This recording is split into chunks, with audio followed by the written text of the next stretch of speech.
from Compton, California, and she's known for her roles as the founder of Color Compton and co-founder of the Compton Art History Museum. Currently pursuing her PhD at UCR, Abigail balances her academic pursuits with her role as a devoted mother to 3 wonderful daughters and a loving German Shepherd. We just added that on.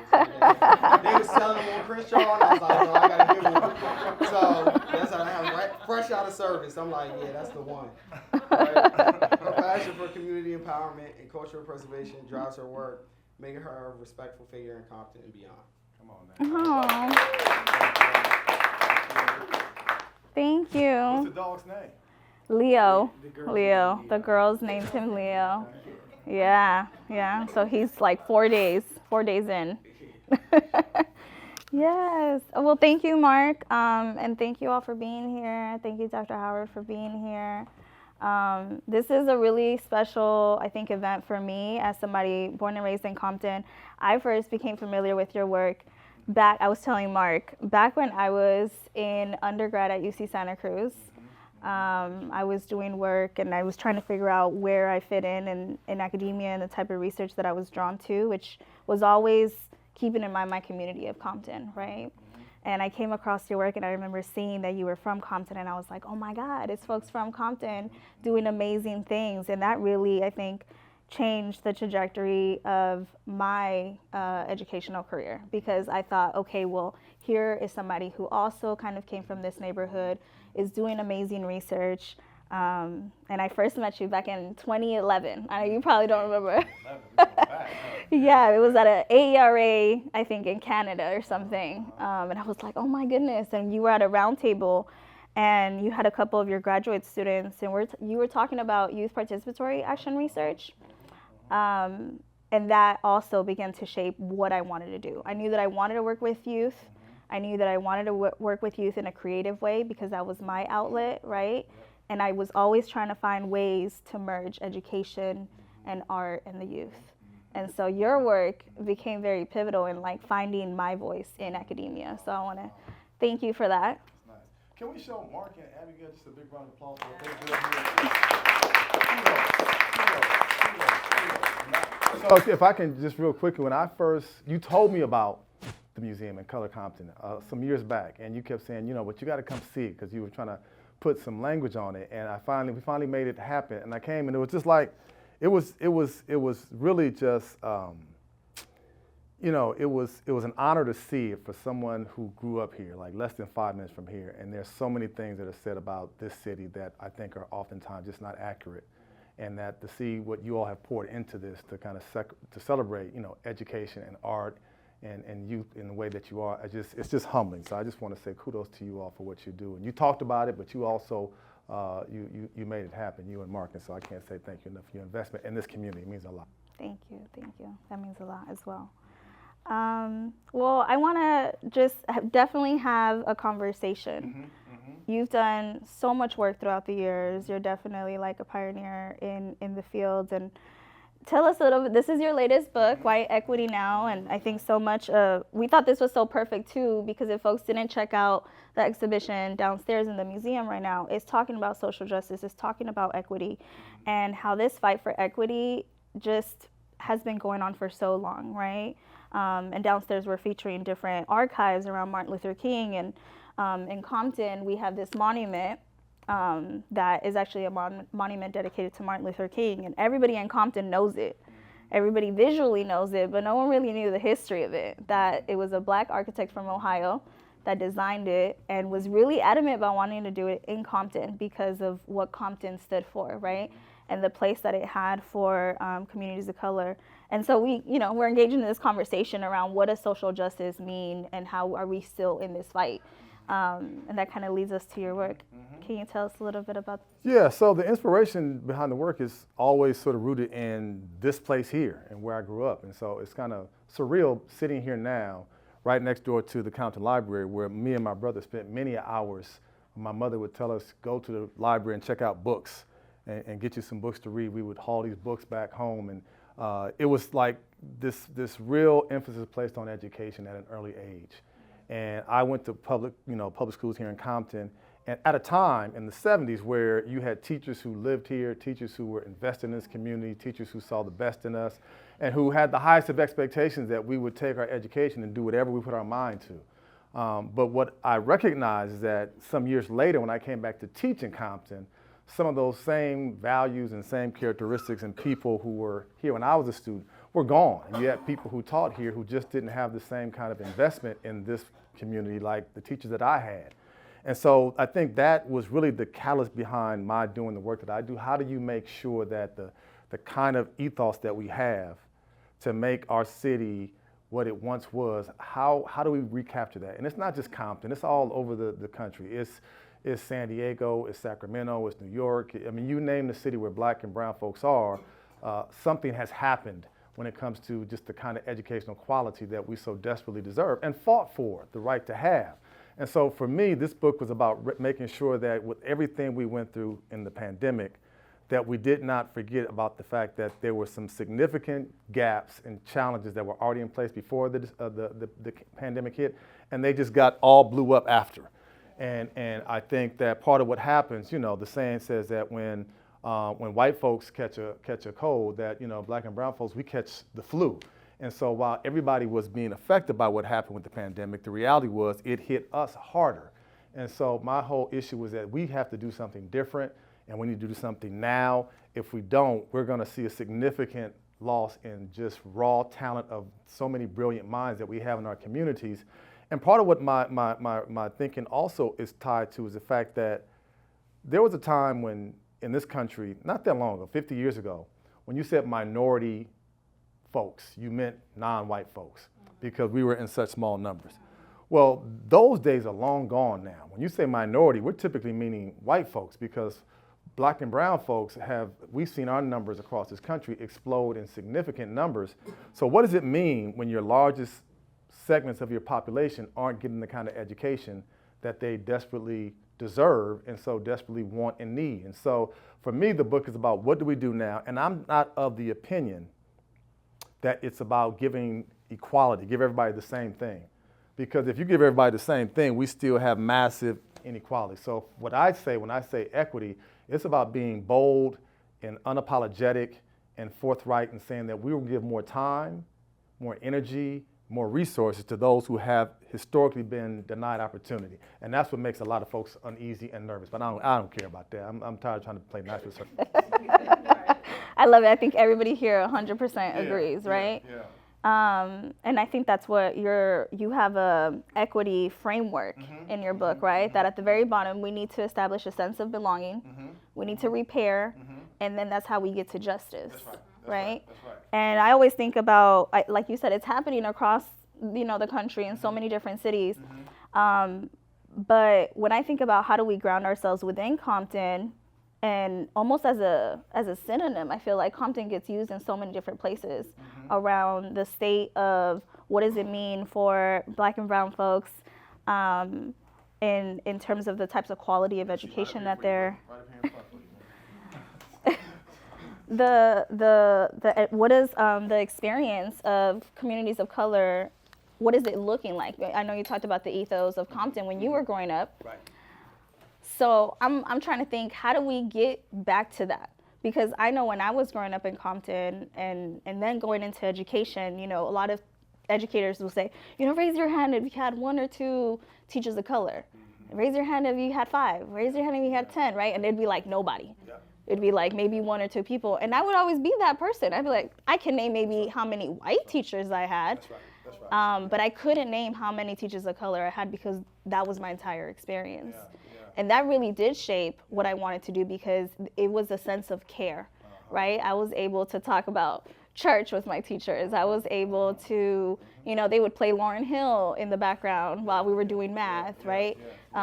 They were involved in my family and things like that. And so there was a sense of care, right? It's traditional schooling, but I knew that my teachers cared. And I could see myself and my community reflected in that. And I don't think that's typical. Yeah. So you hitting the nail on the head. So I went to schools here at a time where I knew that the folks who were in front of me when they saw us, they saw themselves. And there was a connection there that they felt like if I fail you, I'm failing myself, I'm failing my community. And I don't know that you can put a price tag on that, because it's priceless to think that the folks who are teaching you want nothing but the absolute best for you and your future. And this is why I think we talk about this year, for example, being the 70-year anniversary of the Brown versus Board of Education ruling.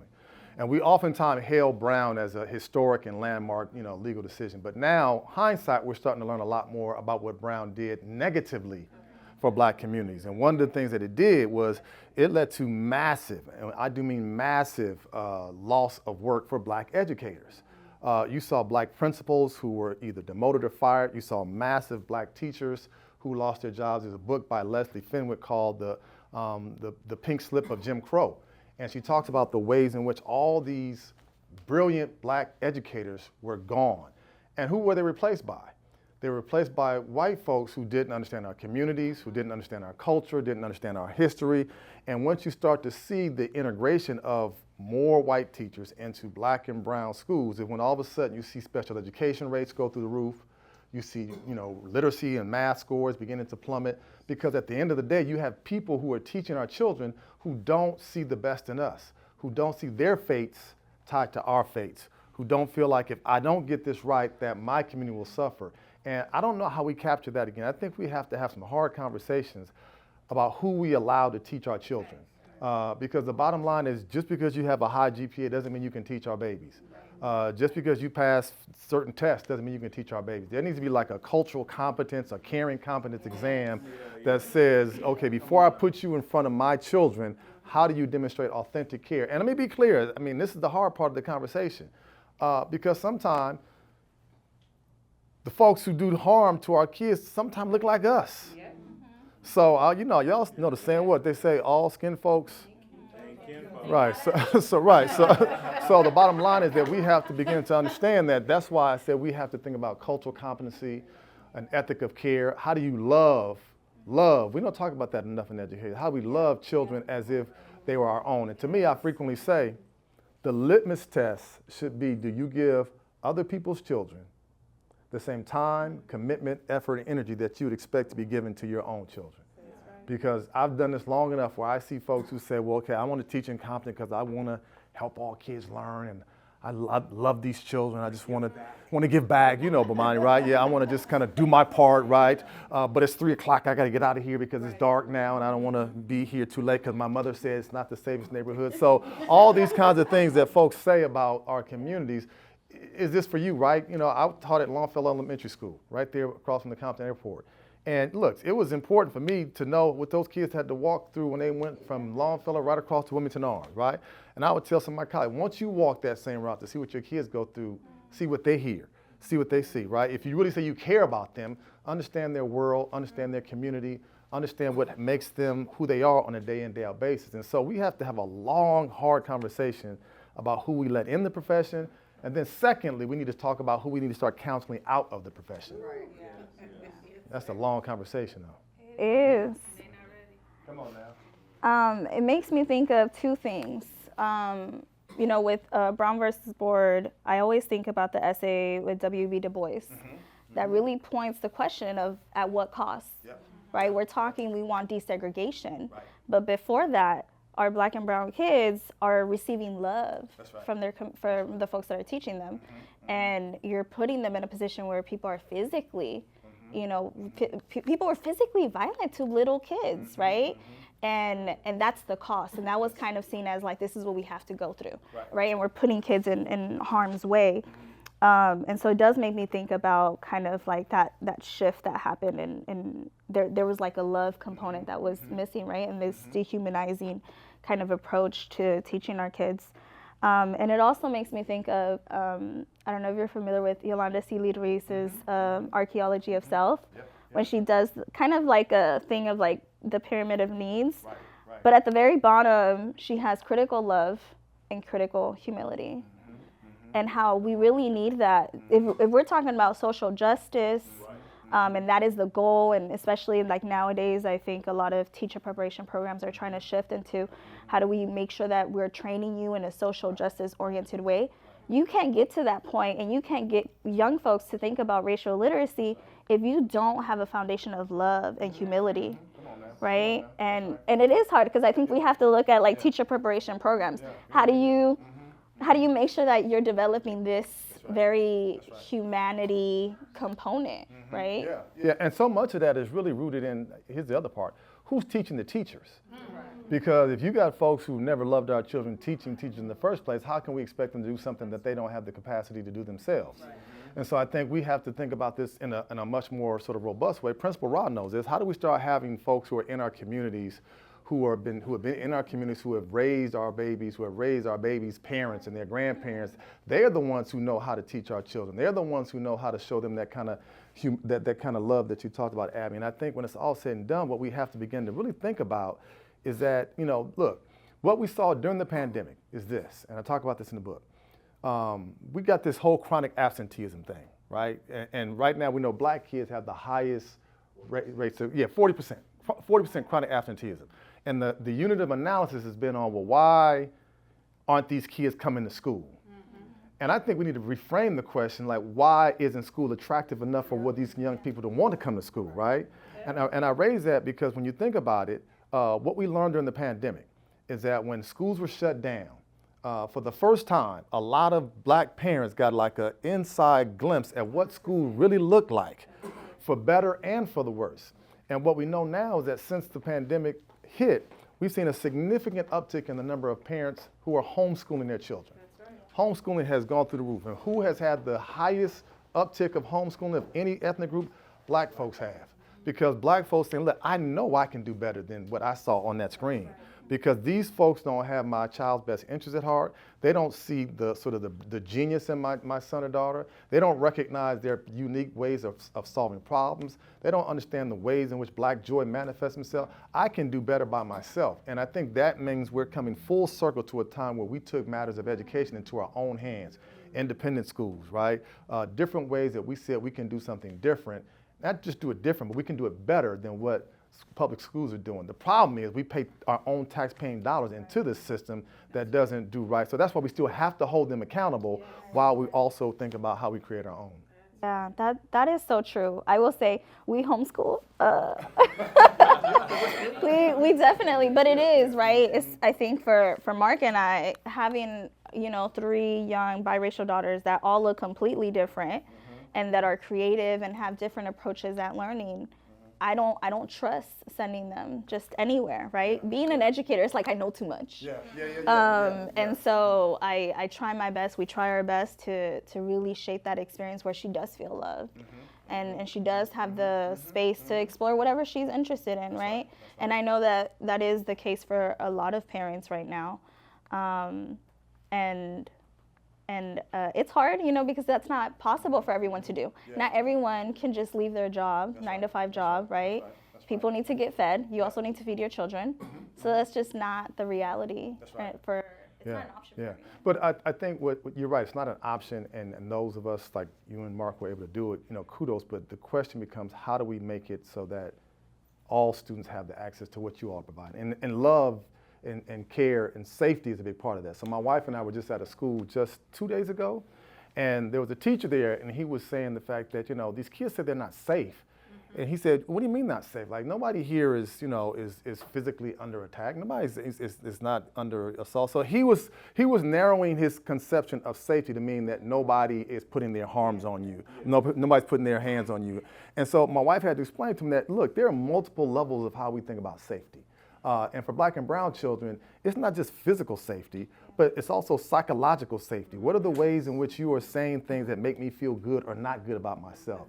It's emotional safety, right? When I walk into your classroom, do you give me affirmation? Do you compliment my effort? Do you recognize me trying to be the best that I can be? And there's also folks who have written about there's oftentimes curricular safety. When I open up a textbook, am I going to see somebody who looks like me? What do the pictures look like on the wall? Do they affirm my family, my culture, my people, my community, right? So there are a host of different types of safety that I think many teachers don't think about. And it's not just physical safety. One can argue that emotional safety and psychological safety and even cultural safety are just as important as physical safety. And a lot of parents are saying, I just don't feel like my child is safe in that school because of the fact that they're constantly under attack, trying to just be who they are as children. Yeah, that's a really good point. And something that it made me think about, something in your book that I really appreciated is how we look at data, right? Because I think when we're in academia and you're like the numbers and how do you make sure that you turn this into, publications, and how can you prove, you have to prove something, right? And how do we change our conception around student data to really reflect student voice? Right, that's right. Right? Like, how are we using their experiences to say this is what is working and this is what isn't working, right? And I'm interested to hear a little bit more about that, and then also like creative approaches to that. Because I think about even here, we center our youth all the time in a very creative way. Right. And I think in nowadays, in this society, we're very visual. Young people are so creative. People are making movies in their phones, How can we really validate folks that is their voice and that is their experience and that it's valuable as data? Yep. Sometimes we, the grown folk, need to get out the way and let them be brilliant. And I think sometimes what we do is we want to think about data only in these very narrow ways, test scores, grades, and those are data points. But I think, strictly, right, that's right, you know this, Mamani, the strictly, quant, let's not think about student voice. I think every single day young people are giving us data. Who shows up in our class? That's data. Who chooses to stay at home? Principal Rock. That's data, right? The student who shows up in our classrooms and puts their head down on their desk and says, I'm not going to learn from you today. That's data. The students who are active and engaged and want to participate, that's data. Can I keep going? The student who cusses the teacher out, that's data, right? That student feels, I have no other means than to tell you how I feel in choice words. That's a form of data, right? The students who at lunch and at recess go to the same teacher's classroom to hang out with them, that's data. Why are they going to that same teacher's classroom every single day, right? The teachers who never, ever have students speak positively about them, that's data. The principal walks from one end of the school to the other end of the school while the kids are out and the kids don't stop to say anything to the principal, that's data, right? The parents who show up angry and upset about the school, that's data. So there's data all around us. The question is, are we willing to listen to it? Because I think we know who the folks are who love on our children. Because ask the children. Young folks would tell you, you know what? He's good, she's good. I don't know about her. I'd be careful about her, right? And they've gotten it because, and I'm not saying that literally, I'm just, I'm just saying from the standpoint of, look, kids talk, and look, affluent white parents do this all the time. First day of school, who'd your child get? You shouldn't put your child in that teacher's class because that teacher is not good. See if you can get them moved out and put them in her class because she will make sure that your child, they do it all because they have their data. And part of that data is rooted in what students tell us about what's working and what's not working with certain classrooms, with certain teachers, who has their back, who lifts them up, who has high expectations, who just sits there on their phone all day. I think all kinds of data around us, and I think young people are just brilliant in their ability to tell us what that data is. Yeah, 100% agree. That's so many, it made me think about so many things, and then I remember I had all these questions, completely ignored all of them. No, and I think it's important, right? Because I think that we need to remind ourselves that we're talking about human beings. We're talking about creative young people that are multifaceted, and I think that a traditional framework and a traditional approach is not going to work for everyone. That's right. And it also then makes me think about space. So something that I think about with Color Compton here, and I always tell, my staff and my students, is that we need to focus on the local as well, right? We need to kind of really learn how to do this back and forth, where we're seeing like, what is our local experience? How is this being manifested with people every day? And then kind of zoom out and see like, well, what are the social contexts and the systems and institutions that kind of create this and reinforce this, right? And so I look at Compton as an example of how we have such a strong place identity. Like we said earlier, people come and, let me just teach these kids in Compton. I'm gonna give back in this area because there's an idea about the state of our students in Compton, right? And so it makes me think about if it's important for us to develop a sense of belonging for young people, and they know. that people are looking at them a certain type of way just because you're from this area, just because you look a certain way, just because, you know, you live in a certain area. How do we, as educators, counter that narrative? Yeah. I think we have to lift up those examples that we all know quite well that are in our communities. I think what happens is that the narrative becomes all the less than ideal circumstances, and we don't lift up the people who have been just amazingly brilliant in what they do, right? Look, I'm looking at Principal Raw. He's a product of this community. I want to talk about him. Look, Venture Tech, got his own school. I mean, a product of a community that writes people off, right? Dr. Charity is another one who's a product of communities that where you get written off. We have so many of these examples in our midst that we don't talk about them enough, or we talk about them, but the larger media tends to not talk about them. That's why I love what young folks do with these phones, because they say, well, you don't tell our story right, we'll tell our own story.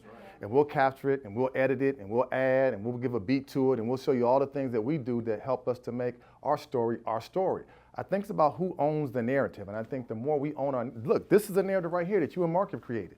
Folks don't think about Compton when they think about what you have created here, right? This is the kind of counter narrative that we have to continue to have to lift up those bright spots of where we see young folks and older folks who are doing the things that we say as a society cannot happen.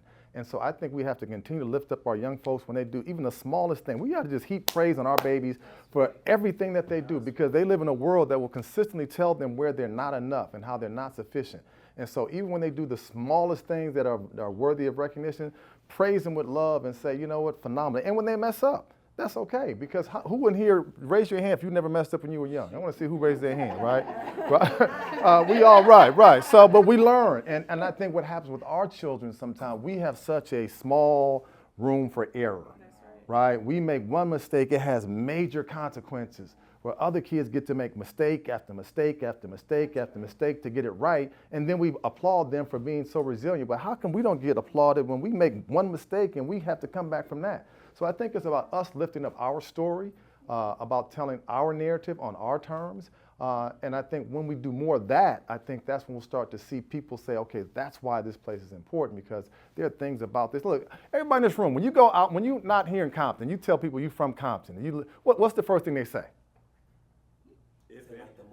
Yeah, right. right. Oh. Yeah. Oh, yeah. I get, how'd you make it out? Like, how'd I make it out? It wasn't jail, right? Or they get, did you know Ice Cube, right? So these stereotypical ways in which the city has been portrayed are deeply damaging. Bobby Johnson was given this rich history of Compton that needs to be lifted up, that folks need to understand how this city was in many ways sort of a birthplace for a lot of black folks and brown folks who came out of the deep segregated South because they were looking for something different, something better. My parents came here in 1971. They bought their first home, like I said, less than 5 minutes away off of Spring, $22,000. They thought it was $1 million, but the fact of the matter was it was theirs, and everybody on that street, not everybody, probably mostly everybody on that street was homeowners. They were looking for an American dream, and Compton afforded that for black folks. And the reality is, we know most folks are hardworking, loving, law-abiding, tax-paying citizens, but that doesn't get lifted up. Yeah, I 100% agree, and I always think it's interesting. You know, Robert Lee Johnson knows all of the history, way more than I always forget all the dates. But I do think it's so interesting, and I'm talking a lot about Compton because we're in Compton and we don't get to have these conversations all the time, right? But Compton is very particular that it was, you know, a white suburb. It was the land of opportunity for a lot of black folks. People were able to, that was the ticket into the American dream, right? And when I think about thriving black communities in a certain time period and how they were targeted to literally be destroyed, right? You think about Black Wall Street, you think about Bruce's Beach, Seneca Village. We see it across the country, right? That a lot of these folks were literally displaced. You know, the 110, people's houses were kind of destroyed. And Compton was up and coming. And even though we weren't physically destroyed, I mean, I think physically we didn't really recover a lot from the riots. That's why you drive down Compton and you see so many empty lots.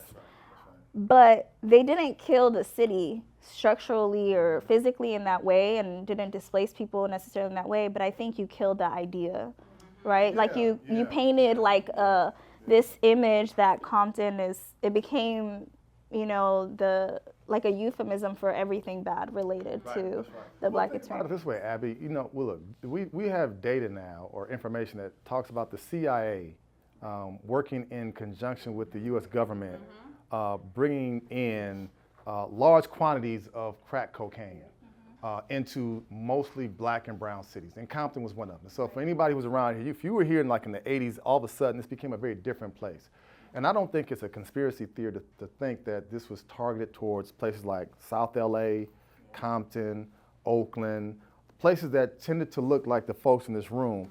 And I think anytime, you know, Black folks have had any thriving communities, it's been seen as a threat to the establishment. It's been seen as something that we can't allow to happen, right? And so I think it's not an accident that crack cocaine had a major impact on our community. And I think when you talk about sort of what happened to it, we can't blame it on folks who were in the community to say you let your community kind of go to hell in a handbasket. You got to look at larger outside factors, the de-investment in this community, the ways in which jobs left, the ways in which schools were not being invested in the same way, the way businesses were not supported. When you take all those things away, you start to see a community transform right before your very eyes. Right, and I think that shifts the perspective on how you tell that story, right? And so much of the very first programming that we had here at Color Compton was called The Power of Your Narrative. And we took young people through a series of who owns the narrative, right? How do we like control the narrative, and how do you reclaim your narrative, right? Because it's kind of like this excavation that you have to do of like who's telling our stories, right? And how do we then engaging them to explore, well, what is my story, right? And reclaiming and taking ownership in that, because I mean, power is always going to be an element. Right. And part of what we have to stop doing is telling our stories with such pathology that's rooted in like poverty and pain. Let me be clear. Are there some challenges that we all face? Yes, there are.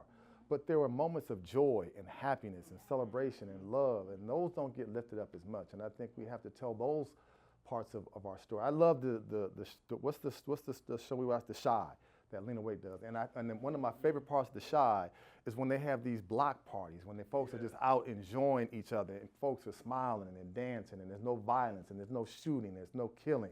It's just people in the space of other people having a great time, enjoying each other's company. Those stories happen far more than I think we tend to recognize. But again, if you're not telling your story, folks will only talk about those not so flattering parts of the story. Yeah, I think that even when we tell young people like, oh, you're so resilient, it's almost like this idea that you have to go through so much pain, and we almost normalize it that as a community, you have to go through all of this.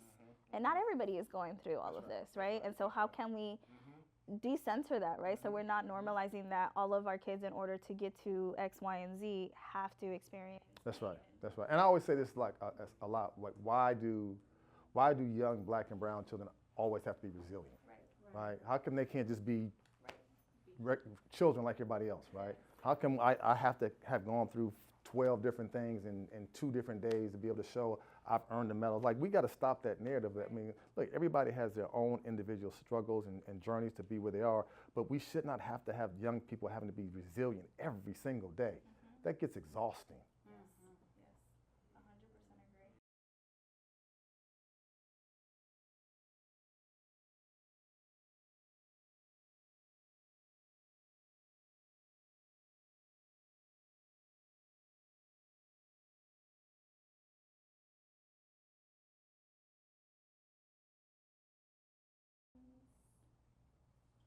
I did.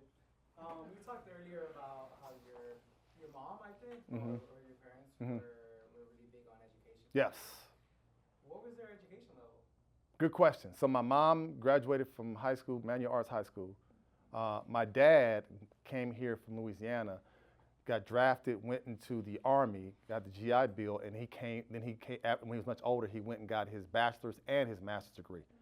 Wow. Which again, we're talking about a young Black boy who comes here from a little small town called Patterson, Louisiana, where education was not expected, but he used the GI Bill through military to kind of advance that. He always told my brother, "I get as much education as you can get, because once you get it, it cannot be taken away from you." I appreciate that question. I have a question. Hey.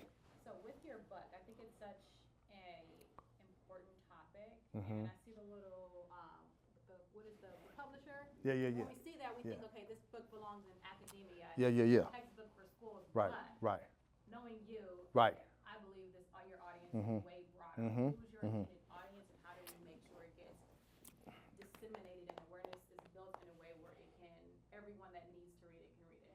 Come on, Charity, way to set me up. That's nice. Good question. That's a good question. You teed it up nice. So I'm an academic, as you know, but I just feel like sometimes the problem with folks in academia is we talk to each other. Yeah. And I believe that education is an applied field. And what we are doing in education should be able to be applied by folks who are teachers, who are principals, who are counselors, who are parents and caregivers. And so for me, I tried to write the book in such a way that if you're a teacher, you find a point of entry, because there's a section that is strictly about strategies that you can use in the classroom. If you're a parent or caregiver, there's a chapter that talks about what are things that parents and caregivers can and should be doing to make sure that they're advocating for their children in the right way, because I think that parents and caregivers are the sleeping giant. You know, when folks begin to sort of say, look, parents and caregivers send their most cherished possession, my children, to schools, that once we start recognizing the role that parents and caregivers can play, that's huge.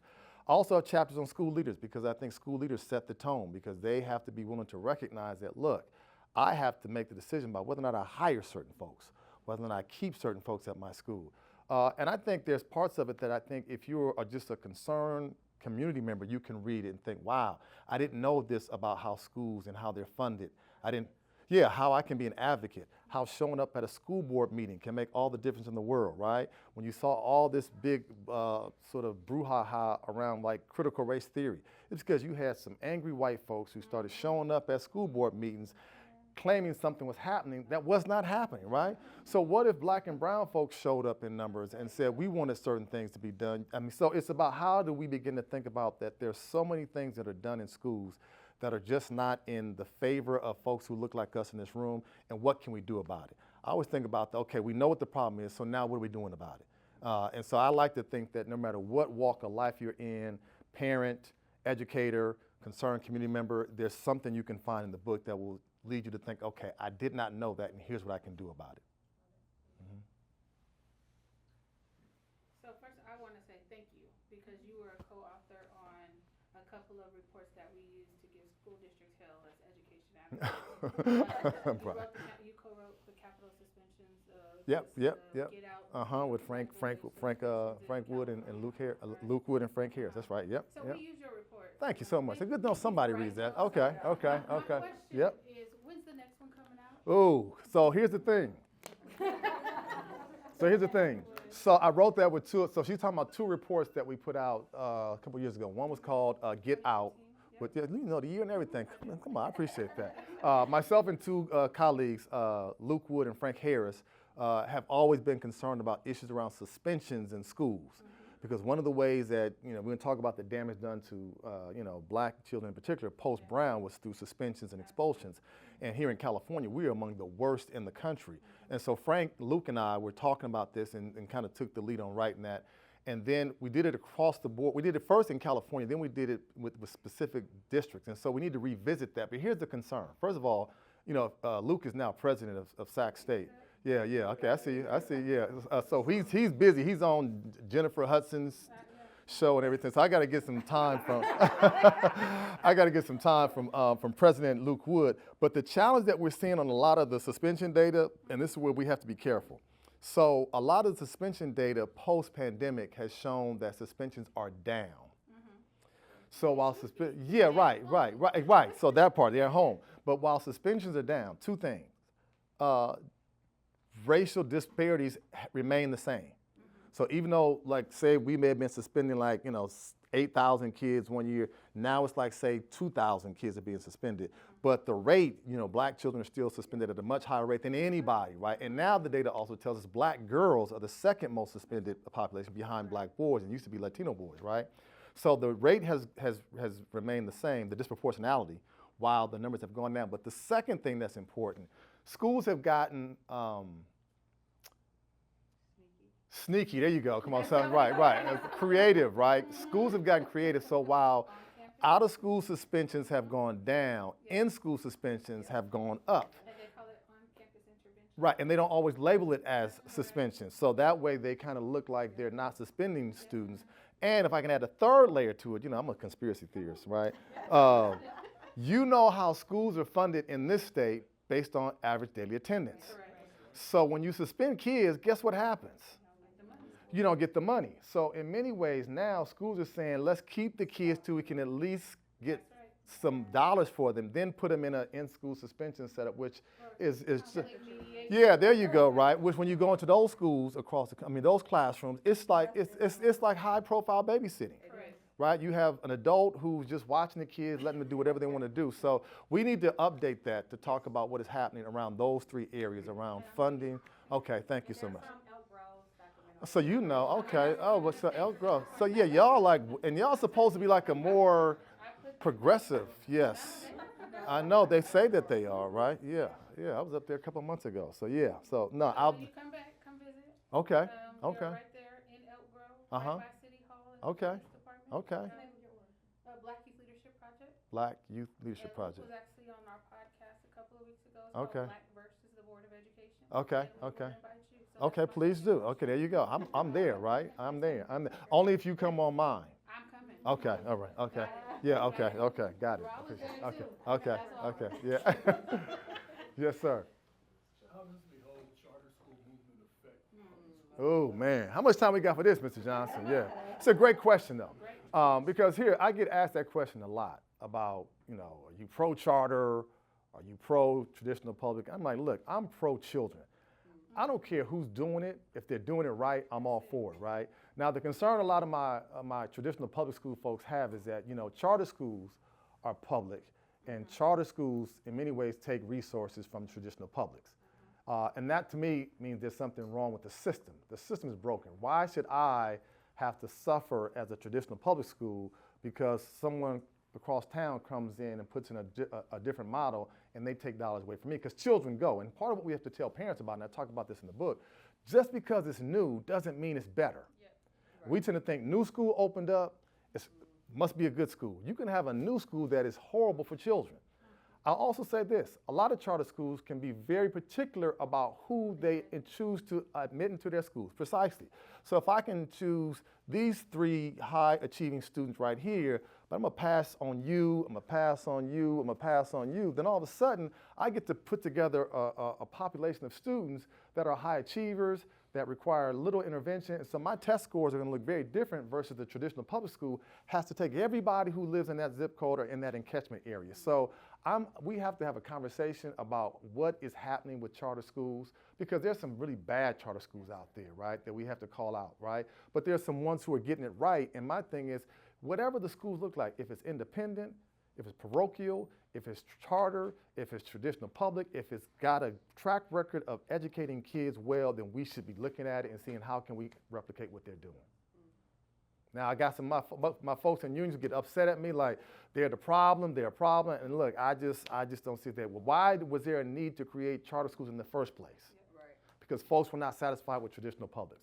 I mean, look, we know in this country, in this city in particular, right, in this county, when we couldn't get the traditional public schools right, we put, my wife knows this, we put black kids on buses and send you way out to the valley and say, we'd rather have you go to school out there where you get so-called a better education. But even that, you get treated as a second-class citizen because you're not from there. So we do all kinds of things in an attempt to try to somehow be better. And I think charter schools is one way we can do it, but we still need to have the same scrutiny with charter schools that we have with traditional publics. Well, then, follow-up question. No, you're good, you're good. When Brown versus Board of Education came about, we saw a backlash in the South where they came up with private academies. That's right. And we see remnants of the same thing. And when I hear a lot of charter schools in particular, I think that, we want to remove our kids out of this system and create our own system. That's right. Like Fairmont and some of those other private schools.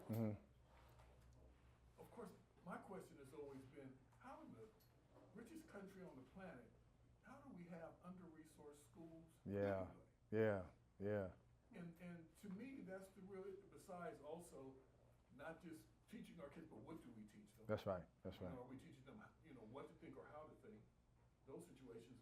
But just to me, the basic contradiction is, why the hell in America we have under-resourced schools? Yeah.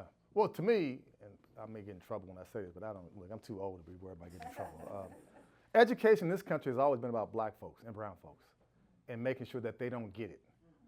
Because when you talk about what happened with Brown, look at what happened. First of all, Brown versus Board of Education, 1954. A lot of the southern states don't do a thing to try to integrate schools. So then the court comes up with 1955, Brown versus Board 2, says that schools have to desegregate with all deliberate speed because white folks in this country, especially in the South, said, I'm not letting my children be educated with those children, right? You even have districts in like Virginia, Prince Edwards County said, we will close the entire district before we allow black children to come to schools with, and we'll open up private districts. That way we'll turn down federal dollars and then fund our own schools so that way we can be very selective about who we choose to have access to. So this country has always been about making sure that we don't give the same educational opportunities to black and brown children. And I refer to it as educational or resource hoarding. Let's keep all the resources, let's keep all the best programs, let's keep all the best curriculum, but then we're gonna have our kids take the same test that your kids take, and when your kids don't get into colleges, we're gonna blame y'all for doing it. So we've had an unfair, that's why I say it's about equity now. You cannot keep giving us the same thing and then say, okay, why don't you have better outcomes? That's why I've been fascinated by the conversation we're having in this state about reparations.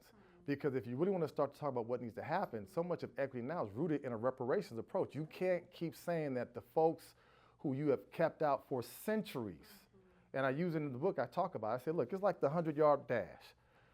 You know, if we're going to have a 100-yard race, you can't start at the 60-yard line. I start at the beginning, at the starting point, and then we say go, and we run the race, and you run the race and you win. And then you look at me and say, you got to run just a little faster, man. You got to pump your arms and run and lift your legs because the bottom line is you had a 60-yard advantage to start. And in this country, when it comes to who's had opportunity, who's had advantages, I think we know who those folks have been. And so then they look at us and say, well, you just should have tried harder. You should have done more. And what happens sometimes, unfortunately, some of us get a little bit of education and we lose our ever-loving mind. We start thinking, I'm better than the rest of them because of the fact that I got mine, you just need to do the same thing I did, not knowing what that situation might have been. And that's the way these systems work. Let's let one or two people have a little bit of opportunity so we can tell the rest of y'all, see, this thing works. You just got to be more like Abby. If you're more like Abby, you can get to where she is. Never mind the fact that Abby had to go through all kind of issues to get to where she is. When do we begin to stop looking at the exceptional person and look at what the norm is? Come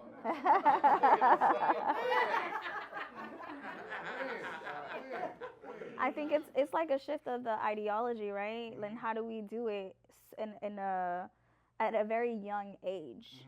Because we start telling kids, like, you just got to work hard. You got to do it. This person did it, and we have the exceptions to the rule.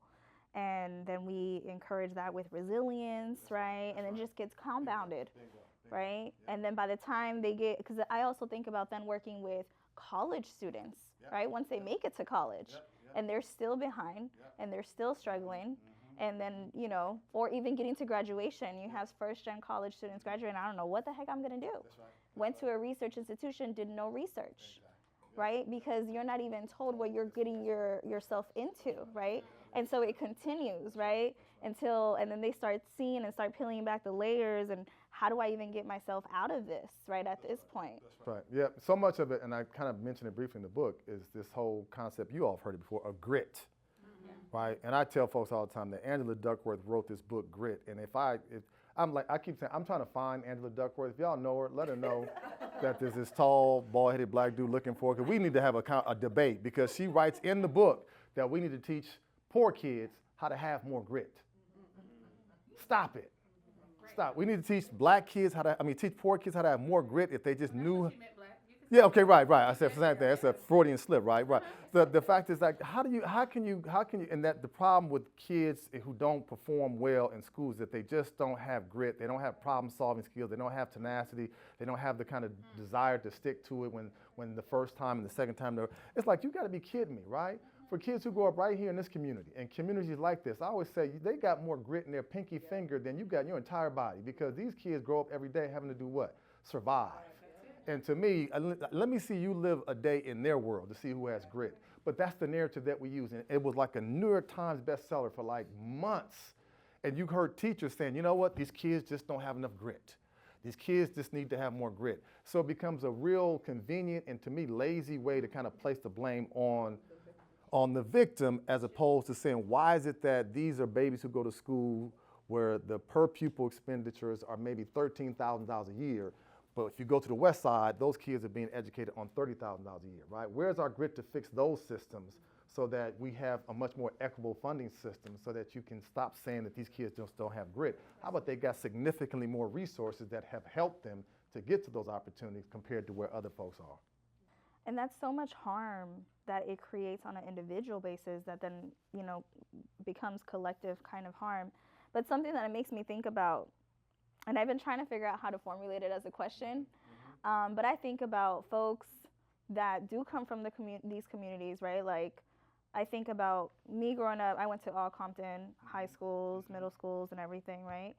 And being in academia, it's a very strict formula, right? It's not creative. And so many of our kids are creative. And so I have my internal kind of friction with that, right? That the more that you thrive in academia, you almost have to let go of part of what drove you there, right? And then we become, indoctrinated in these spaces where we are just speaking to one another and we're kind of hyping each other up like that was amazing. And how do we make sure that we're grounded and making sure that this is actually what's going on in the community? I'm actually still working with like young people. Like, how do you make sure that that is still connected? Because then I do see that there are different Black and brown folks that are educators that worked really hard and did amazing things, but then self-care comes up because it's like, now I'm burnt out. Now I'm disconnected. Now I feel like a loss. I'm grieving something. I'm not sure what to name it, but I'm grieving something. And so I'm thinking, as the traditional education kind of framework starts to shift, how do we address this for, upcoming educators to push on what those boundaries are, right? Yeah. So I think it comes back to always remember what's our why?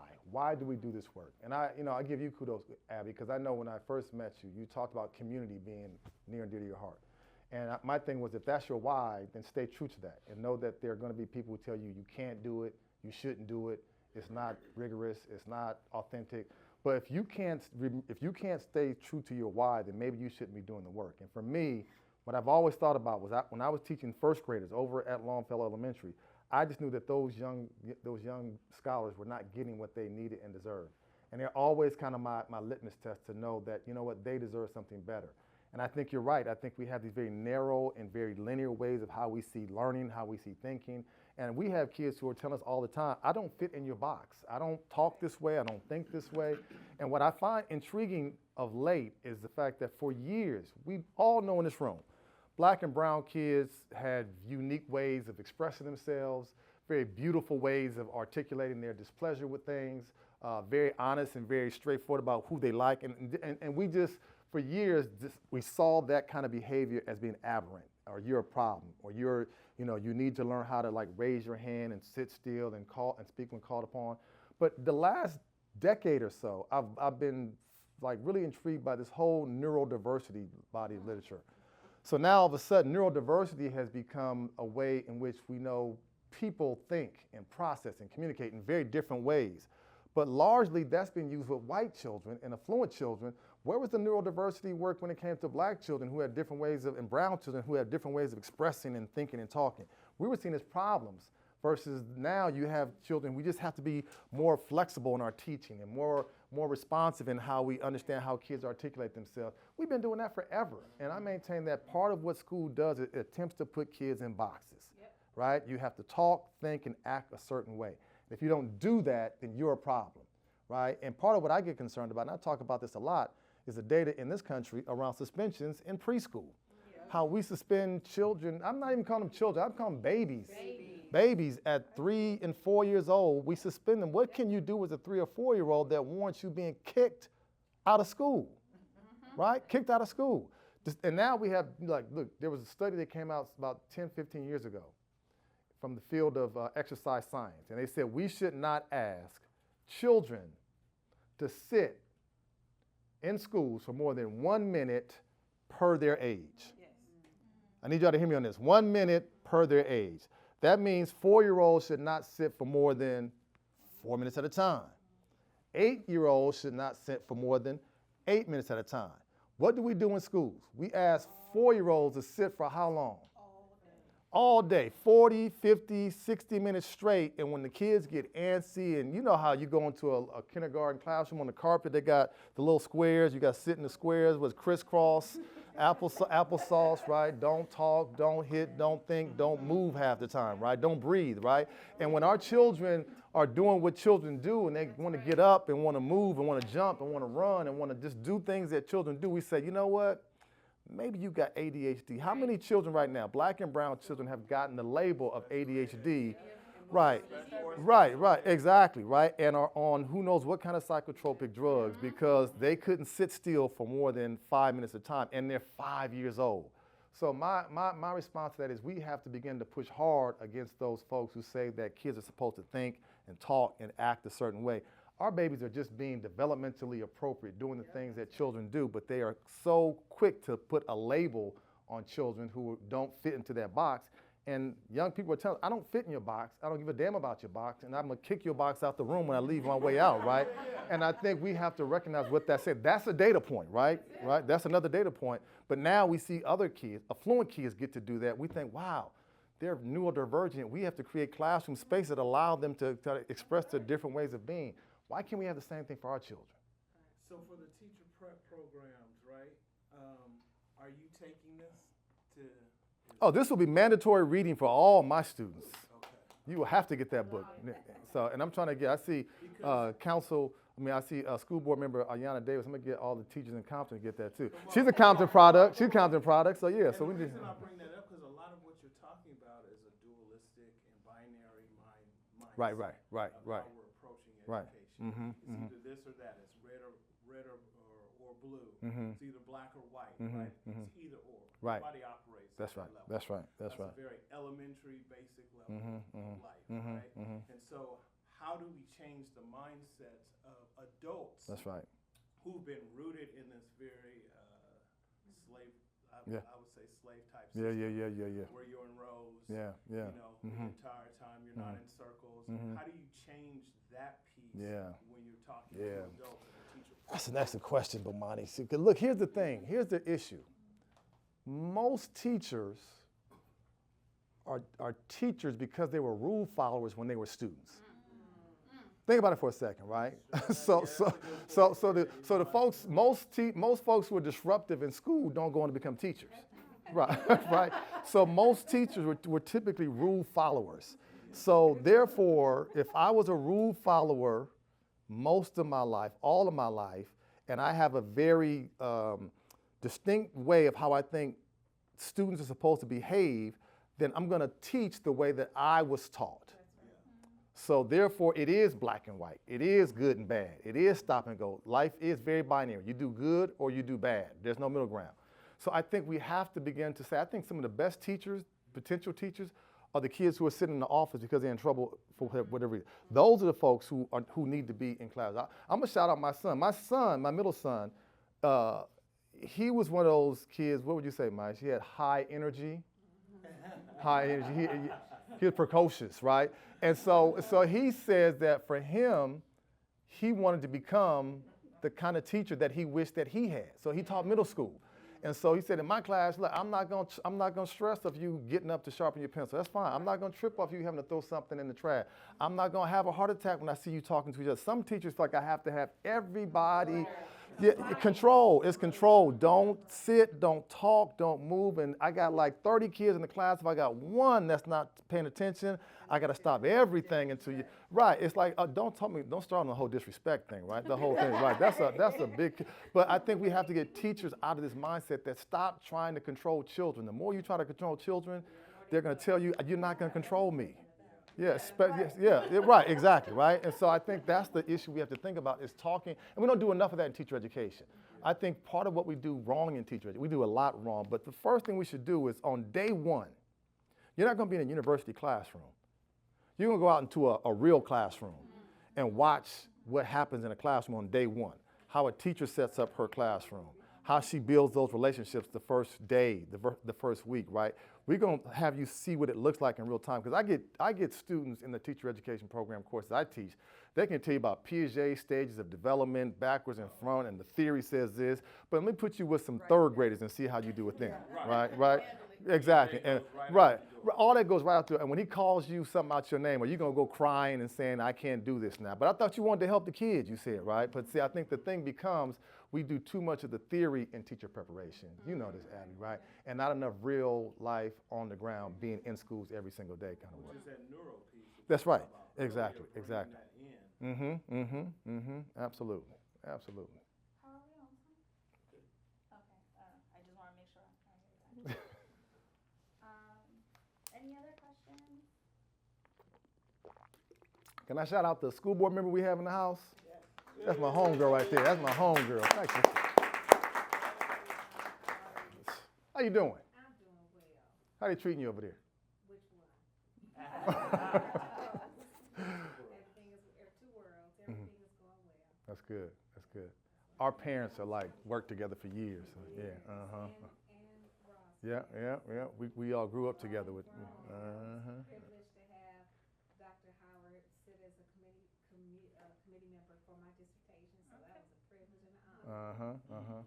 See, y'all make me feel. Oh, I was on your committee. I'm on chair as a chairs committee, right? I got a lot. And Dr. Cuddy. That's right. Yep. Absolutely. And I think I want to just thank you. I know folks have probably other questions, but I really thank you for just being so approachable to have these conversations. You know, like I was telling you and your wife, like this is barely our 4th year. Yeah. You know? Yeah. Like we haven't hit the full 4 years. We're a real baby toddler. Yeah. Of But a y'all growing up. right? Look at this. This Yeah, is I know. beautiful. Yeah. Every summer we have like a birthday event, and I always tell my staff, I can't wait till we celebrate our quinceañera. Work, right? And there is like a lot of struggles that we've had, you know, as a couple, as a staff, and you know, I'm very thankful for everybody who has kind of remained here and just seen everybody kind of grow. Even Angel, who went to Dominguez, and he started off as a student and loved this place so much that was like, can you hire me for something? Wow. And I was. Why'd you keep coming back, Angel? Because it gave me a phone camera. I was part of the archiving fellowship, and that's what we did. We talked about narratives and how dangerous they could be at times. And I got to tell a story from my point of view. I want to say how I saw my friends in school and my neighborhood and everything. And so I also started to see all the work that we do here, and I was like, yo, this is tight. This is what we need. This is the I'm a very hands-on person, so right. It's like this is not just the theory, because that is important and it's something we're constantly talking about. Yep. But also, how do we do that in practice? Come on now. I love it. You know what? I want to give you your flowers for writing an endorsement, being available, like being someone that is accessible to folks in academia to reach you and get feedback from. And I say that personally because I remember I'm a young pup in the game, and I reached out and I said, yo, bro, I would love for you to just look at my book. And nothing, he was like, I got you. And that means a lot. Appreciate you, bro. Come on, man.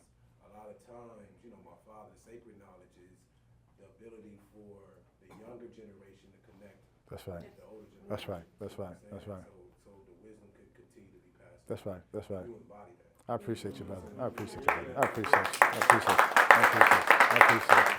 I appreciate you. A lot of times, you know, we grow up with. You're going to have me crying up here tonight, right? Right. Yeah. Come on now. Yeah. But, you know, a lot of times we live with Sankofa principles and we raised in like a That's right. HBCU lifestyle, but a lot of us end up still working for a PWI. Come on now. Right? Yep. And I think for you to still have that connection to those who are still, I'm trying, man. still building, I'm trying. It just shows the model. Yeah. And with that, I do have a question. Talk to me. So, you know, I represent one of the less than 1% of ed tech founders in the space. So if you guys look at like K-12 software, most of the software licenses are not culturally responsive technology. Yeah. And more schools across the country are moving towards artificial intelligence, moving towards these different software tools that are not culturally responsive with code. Yep. And it's actually a coded bias, right? And with 40% of black students chronically absent and close to 73 million U.S. jobs being eliminated by 2030, wow. I'm curious off of the discussions that can be had around equity now, right? And essentially belonging of the possibilities as the teacher shortage exists, black male teachers are not there, and it feels that so many people are trying to supplant the human connection. That's right. That's right. Soulless software. Come on, woo, soulless, man. I fear for a lot of the next generation because you had it's like the debate of you having a person is soulless, but now you don't even have a person, and now you have software that's soulless. My question to you is around how do we look at challenging the systems to redistribute access and resources, specifically to Black, Brown, and Native Americans who are not in school right now, the majority. Many of us can be a superpower, but we can't teach to an empty seat. That's right. Yeah. Man, that's a lot. Part of what I think about as I listen to you, Brother Rod, is the fact that, so one of the things I talk about in the book, again, is that the pandemic became this aha moment, where for the first time we acknowledged the fact that there were significant technology divides across communities. And so one of the things that happened was schools shut down and said, okay, we're going to offer learning on different virtual platforms. But we know that a lot of Black and brown folks did not have internet bandwidth, did not have high-speed devices. And so that was, to me, structural racism at its finest, because we didn't say we're going to shut down all schools until we kind of put those systems in place. We said we're going to keep this train moving, and folks were trying to figure out how to get these things kind of up and running in the meantime. So it just shows that we have this big technological divide that's not new, we've known about for years. But the reality is, the data shows that Black and brown folks consume technology at rates higher than anybody. We consume it, but we don't produce it at anywhere close to the same levels. And so the thing we have to start thinking about is how do we start to move from consumer mode into producer mode, right? I'm always intrigued. I used to watch my kids when they were younger, right? You get a new phone, they wouldn't even read any directions or instructions. They pop the thing out and start, and like, these are like, how do you know how to do that, right? And you just kind of just going, right? And you're like 7 and 8 years old. So I think we have to, what you're doing as an ed tech sort of, expert, we have to start figuring out how to move into the production aspect of this, especially with AI. The AI stuff, I'm just being frank, it scares me, because you don't know what's real and what's not real nowadays. But I think if we're not involved in the creation of software and the creation of coding, if we're not playing a vocal role in terms of helping us to understand the landscape of diversity where it intersects with technology, I think we're gonna be on the outside looking in. And so I think that those babies that you were raising over there at Legacy, the introduction in a real sort of meaningful way has gotta be what we continue to do to make sure that we are not watching the creation of our own demise. So you have technology, folks talk about STEM all the time. We need more folks in STEM, but look, what does that mean for the mere existence of human beings, right? I think we all need to think about, are we creating the world or watching the world being created where we will no longer be needed? You see it happen like grocery stores. We were watching this just the other day, right? Grocery stores, you got 10 self-checkouts and you got one with a person there. Like, okay, what is that telling you right there? That we don't need people, right? Same thing at airports, right? You go to airports, you used to have the brothers on the curb, it would gone. Everything has moved towards a way where it's more digital. And I know technology is a good thing with limits, right?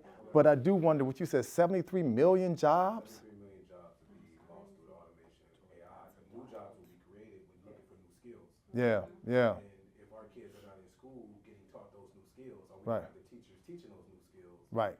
Where would that leave those 40% in society? Yeah. So it's just amazing. We know at Compton we've been doing universal-based. We've been piloting, the Compton province with like universal-based income type of. But that can also lead to like a permanent welfare state. Yeah. This is recorded, so I can say everything that I You know, having the opportunity to sit from the lens as a board member and then serve for 25 years as a principal in early ed schools. Mm-hmm. We can train teachers from sun up to sundown, PDs, conferences of the wazoo, but we have got to pull our parents in. Mm-hmm. They have to know what's in store for their students. And, you know, the institution of education is based on exclusion. It was founded on racism. So we can't always look to that to give us what we need. We have to, as a community, and indigenous people of color always have village talk and village education. We have got to preserve our culture and education back in the home and find a way to get our parents to see how far away from the information that we lack. You know, it's a blatant information gap, opportunity gap, school readiness gap, kindergarten gap, academic gap. We just gapped out all the way. So we have got to find a way to bring our parents in, not be afraid of parents. And say, listen, this is a state of emergency. So let me ask you, Ayanna, why do we think a lot more parents don't engage with schools? Information.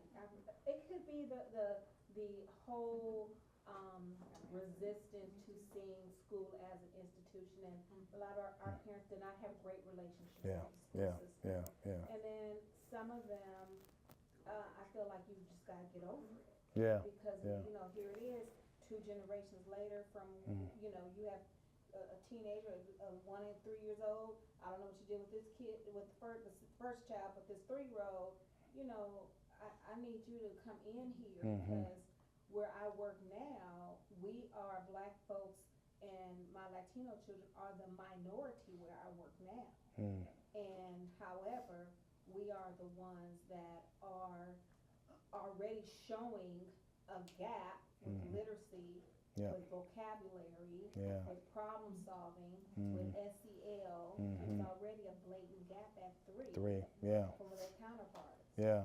Can I add something to that? Please. There's distrust when it comes to school, especially with Black and brown families, because schools, beyond the curriculum, they're also teachers and administrators are the #1 mandated reporters.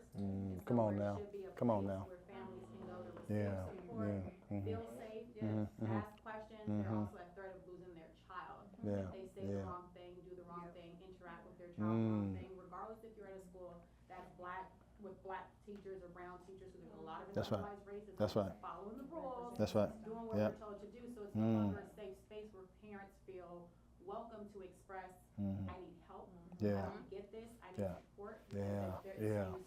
Against him. Wow. And that's historically been the case. It's never been not that, and I love, and it's a great point. But you know how before we had the Black churches, you know, that's when we talked about politics, recipes, and everything, pancake dinners, everything happened in the Black church. That's even, I see you having a problem there. But it has to be someplace, somehow, we have got to start networking with one another to make sure That's right. families survive. Because it's not getting any better. And I see it with on the policy side, and I see it as a practitioner in the school system. No, this is the $1 million question we all have to face, and I think the ways in which I think there's also a generational shift. Look, when I was younger, like probably many of y'all, my mother and father never came to back to school night or open house. It was like you just gotta do what you gotta do, right? And because they worked and they couldn't be there, right? And I think there was a belief that my job was just to get you to school and and you took care of the rest, right? And I had to check myself because for a while, I think that was my approach with our kids. I was like, okay, now I realize you got to be a little more hands-on, a lot more hands-on, because you can't assume that the folks who are in charge of your schools will do right by your children. But I think people do better when they know better. And I think this is where we've got to be, to your point, right, about making sure we bring folks along and not demonizing folks because they don't show up the way we think they should show up or they don't communicate the way we think they should communicate. And I think Charity's point is about, it's also big about, you know, just trust, right? Can I be vulnerable with you without you being quick to say, let me call DCFS because this parent is not able to parent and now I have my children taken from me. So I think there's a lot of layers to it, but I think we have to rely on our own informal networks to help folks out because some folks are out there, we know who needs help. We see the kids, we know they need some support. Instead of being, you know, so judgmental, how do we say, look, can I offer some support or some advice and things of that nature? But yeah, I think that's the sleeping giant, is the more we get grown folks involved, the better. And you know, I think about this, you know, when Harriet Tubman, they couldn't even tweet, text, they couldn't do anything with that Underground Railroad. Yeah. So it's no excuses for us not to be able to pull ourselves together. Yeah. Either we bought into the have and the have-nots where I'm making it, I don't want you to. Yeah. You know, either Yeah. we fallen victim of that or, but I really, well, as I'm wrapping up my end of my education career, you know, there's a couple of things that, you know, I don't care about what I say and what I do. Yep, yep. And that's good, I just don't. Mhm. So that's one of my biggest push with, the school district. Mm-hmm. You know, Mhm. you intentionally want parents to not feel welcome. Yes. Yeah, yeah. That's it. So let me ask you, when parents show up at school board meetings en masse, what does that mean? That there was an issue, organized they go issue away. that they want to change because they don't like something or, you know, whatever happens, it's a organized push Yeah. to change something Yeah. that they don't want. Yeah. But I would love for them to come when they see all the kids getting all these awards. Yeah, yeah, yeah, I yeah, would yeah. love to see that when we want input on a situation Mhm. that can impact the curriculum Yeah, or yeah, a system. yeah. I would love to see them come in and give conversation about how do you feel or what do you think we should do or, you know, how do you like this? You know, I would love that. Yeah. Well, I'm sure you were going to say something way better. I was going to ask, because, so I'm not necessarily a teacher. I think that I'm always in between the higher ed and K through 12.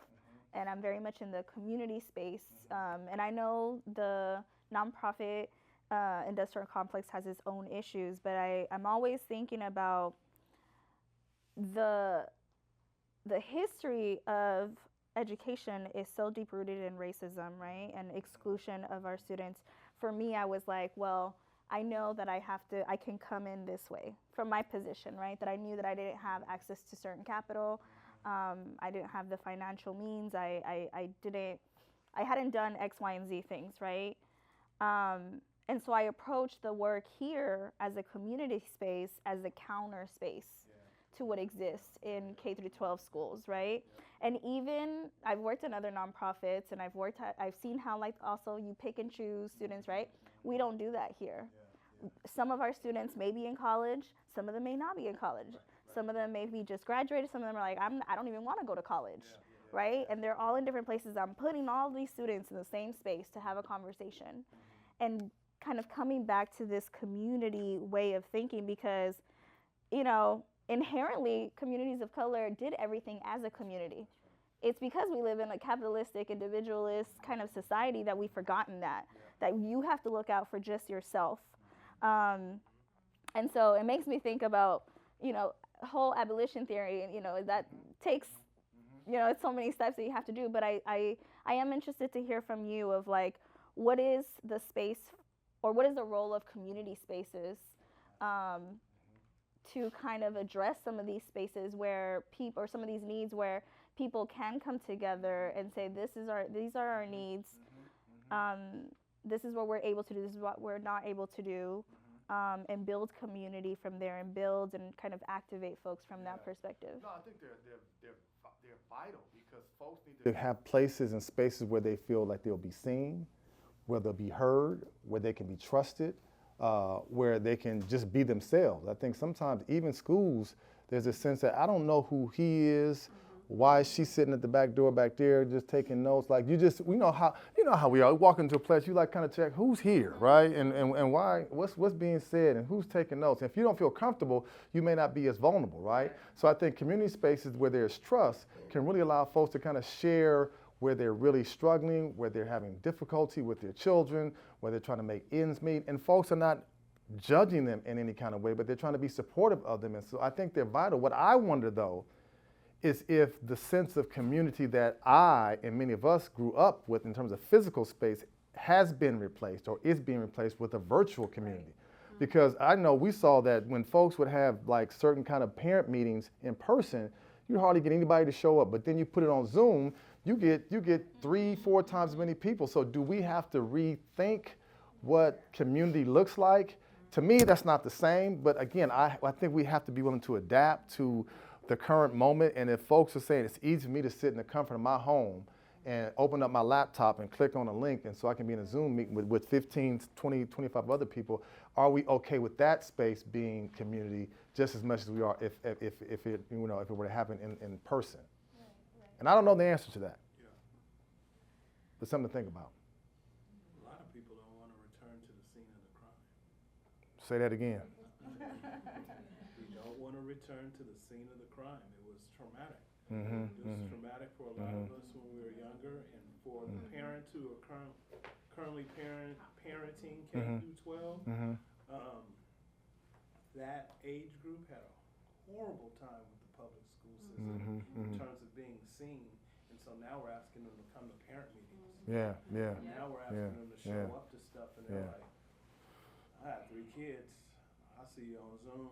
You didn't do great by me. I'm hoping my baby get through it. Yeah. That's the mentality. No, you're right. Of a lot of our folks, and so it's really being able to reach out to those people for healing in these communal spaces that you're providing, that a lot of us are providing in Compton, and making sure that we target the hearts of those mothers and those fathers, because they're in a lot of pain. They're not showing up because they're in pain and they don't trust. That's the reason that they're not showing up to these meetings, because they're like, it's another meeting. I don't want to go to another meeting. What's transformational about me coming to your meeting? What's going to happen for my baby if I come to this meeting? Because it's just about you getting through another agenda and checking off something, or is my baby going to know how to read in 4 months? That's right. So I think it's what we're saying and what we're not saying at the meetings once they get there. That's a good point. Something worth That's right. coming to. Yeah, and I would also add to that, I think about a cousin of mine who has 4 children that she's raising primarily by herself. And I think she, like a lot of other, let's just say, single young parents, struggle with her own insecurities as a parent. Like, am I doing this the right way? Am I good enough? Yeah, right. There's this alphabet soup y'all use. Right, exactly. Right. And so there's a sense of, I don't want to show up at this school and have my inadequacy put on display, right? But I think if you come to a place where folks will say, look, you're doing a phenomenal job with these babies, right? You got them here. I think that she just constantly struggled with the fact that she wasn't good enough as a parent. And she didn't want to give any small inkling that would let folks say, see, you're not a fit mother. See, you can't do this well, right? And schools are, there's an educational hierarchy. Folks who you're dealing with tend to have higher levels of education than folks who don't have it. So you feel like, okay, they're going to just scrutinize me, criticize me, and I don't want to be subjected to that. So I'll just, right, exactly. Because the things that might be common sense to you as a school personnel member may not be common sense to me, right? And I don't want to give you any kind of evidence to say, should she be raising those kids? Do you have help? The kind of microaggressions that parents are subjected to all the time, right? And that's the kind of thing I think we have to think about why those community spaces matter, because you hopefully have people who are not going to judge and come down on folks, but find to engage in what these called micro affirmations, right? These babies look amazing, right? The fact that you showed up, right? All those things that help to boost the confidence of young parents who are already just on thin ice, just trying to make ends meet, and they're like hanging by a thread, thinking I'm just about to lose all my good patience and good sense. Sometimes it's just coming to a place where I can just cry and have folks watch my kids, and they can tell me that you can get through another day. I have a question in terms of that, because we know you can't teach anybody if they're sick. Yeah. If they're in pain, Yeah. if they need healing. Yep. They've gone through a lot of trauma, and True. our communities have been traumatized, and That's they're right. still being traumatized. So, but the schools can't do everything. You have enough to do just trying to teach. Is there coalitions and organizations and outreach with organizations that might be doing that healing, so that you can, the parents can actually go there and then be directed to go to the school, because they now feel a little different about, you know, it's intentional. It's an intentional outreach with an organization that may be doing this traumatic healing. Right. So again, this is a little shameless plug. In the book, I talk about the fact that one of the things we've done here in California is the governor has invested like $4 billion in community schools. And the whole concept of community schools is anchored on the fact that the point you just made, schools should not be expected to do it all by themselves. Teachers are not trained to deal with kids who have anxiety. Teachers are not trained to deal with students who have deep-seated depression. Teachers don't have the skills oftentimes to deal with kids who are struggling with bipolar disorders, right?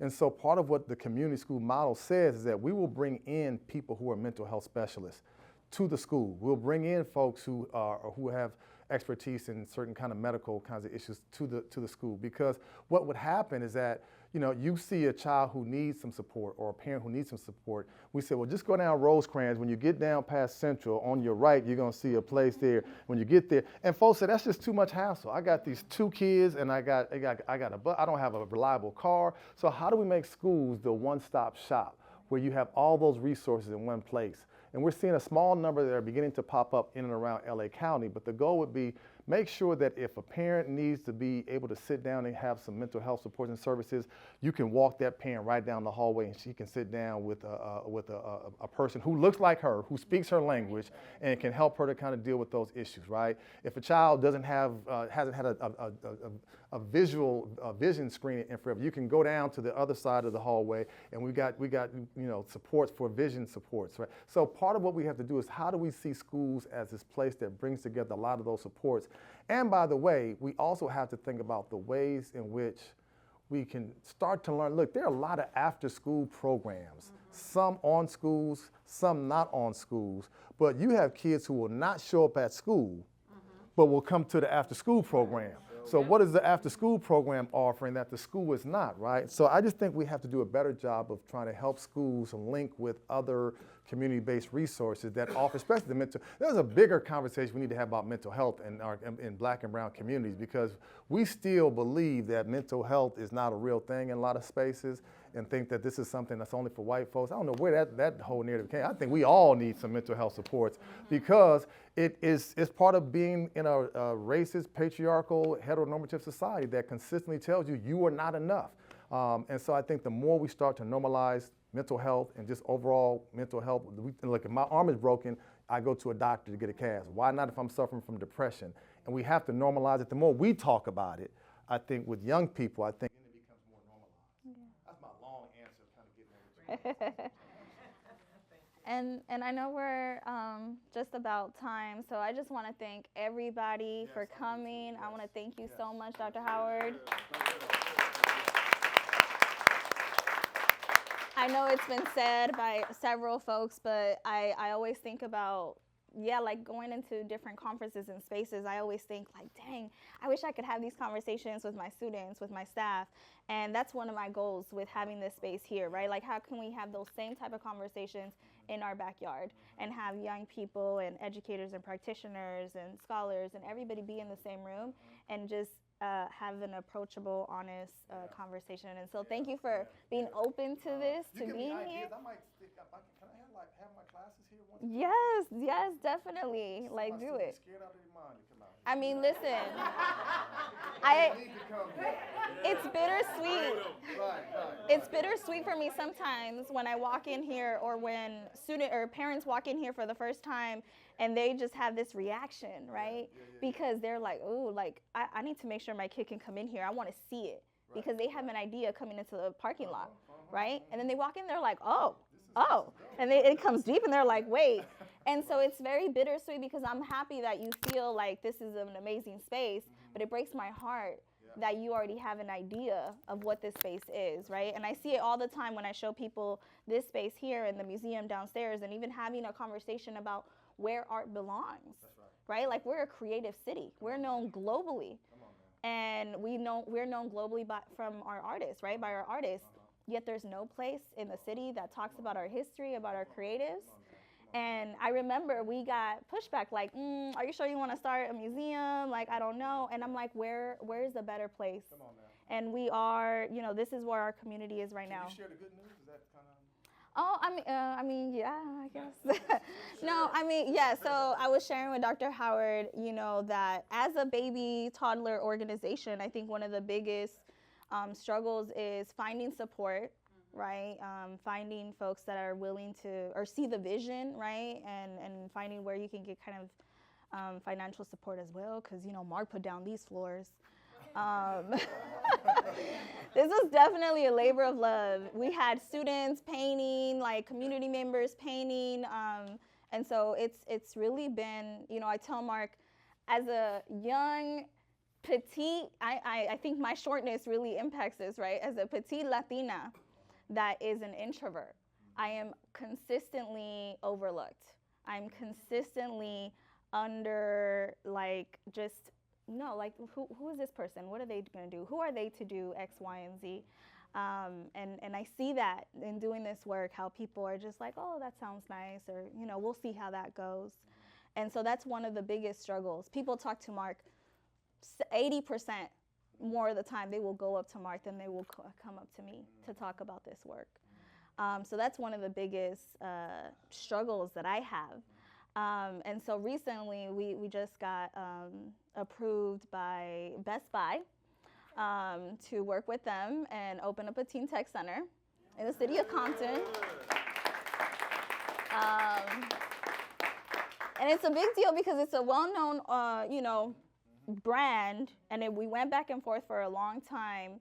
And I think it shows us that somebody does see the vision, and somebody does understand the impact of this work.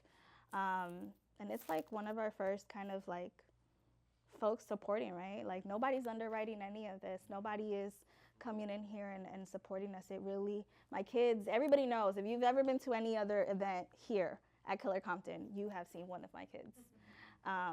It really is a labor of love. And so this is one of my visions of constantly trying to bridge the work that I do. I'm a PhD student struggling in that PhD life. She's going to get it done, though. Yes, it's going to happen. It's going to happen. But I'm always trying to bridge that with the work being done here, right? So I tell my staff, I tell my students, like, these conversations need to happen more and more. And so thank you again for being here. And we have a little, a couple of things. I know, right? We got you some flowers. And then we also got you an award. Yes. Listen, I know that, I met you, what is it, 11 years ago, 12 years, 13 years ago? I'm terrible at math. And it was really, really impactful. And I think that we need more folks that inspire the next generation. And so I appreciate you.